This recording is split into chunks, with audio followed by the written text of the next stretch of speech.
Wow. We've always, oh, there's Valentino, there's Hello. again. Hello, Valentino. You're a beautiful guy.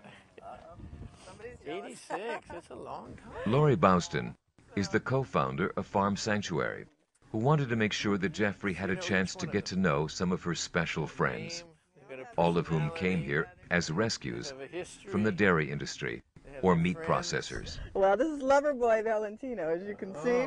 He has a well-earned name. He's just, I mean, Because he's so basically, kind. yeah. He's cuddly, he's kind, he's lovable. He's one of the animals that consistently is one of our best ambassadors because he's constantly coming up to visitors. They need affection, they love affection. I mean, he will, if he was laying down right now, he'd wrap himself around you just like a dog, you know, just like if you lean against a dog. So it's just not cuddle. true that there's nothing going on inside that. And you know, a lot of, huge head. oh no, all kinds A of lot stuff. going on. Mainly I think give me kisses. Yeah. My God. They're really sociable animals and they need a lot of attention. They need a lot of love. Lori, can you tell me about one of the most emotional moments you've ever had with an animal? Probably most recently Queenie, who was a cow who took matters into her own hoofs, and she escaped from a New York City slaughterhouse.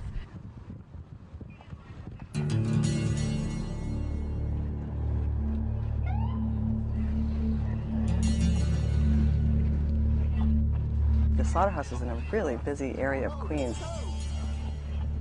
and she was running through the streets, dodging cars while they were chasing her. She was dodging bikes, pedestrians. Obviously, she was terrified and frightened and running. And by this time, a whole force of NYPD cars had joined in the chase, trying to capture her before she hurt herself or hurt another person. And it was an incredible scene of this animal just running for her life through the streets of New York City.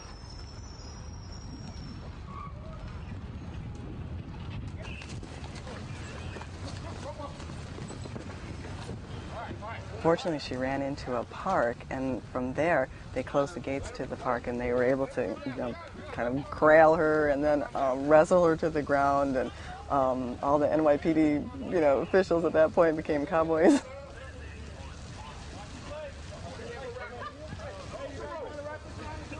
This animal who was saved from a slaughter, who saved herself from slaughter, touched millions of people because it was really people who called into animal control saying, hey, this cow deserves her freedom because they saw it in the news, you know, so she moved millions of New Yorkers. It was sad, of course, because they did have to, you know, chase her down to the ground and you know, tie her up so she wouldn't injure herself. But of course, it was instrumental in getting this cow to the safety of Farm Sanctuary.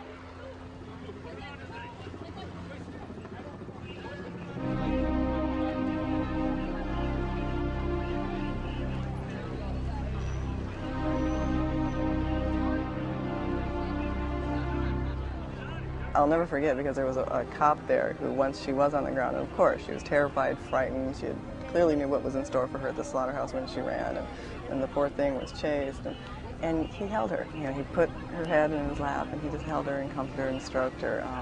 And that's just the kind of magical moment that we see all the time at Farm Sanctuary, where a person does finally bond with a farm animal and realize that these farm animals feel and have feelings too. She was shaking and fearful, and we load her up into the truck, and we're trying to comfort her and tell her she's going to a wonderful place. We got to the sanctuary. I'll never forget this. She stepped off the trailer and let out a big moo. And see, when the animals first come in, they have to be in a separate area to make sure they're pest-free and all that kind of stuff, and make sure they're healthy enough before they can be with the other cattle. So she had to be in a separate area. But when she let out that moo,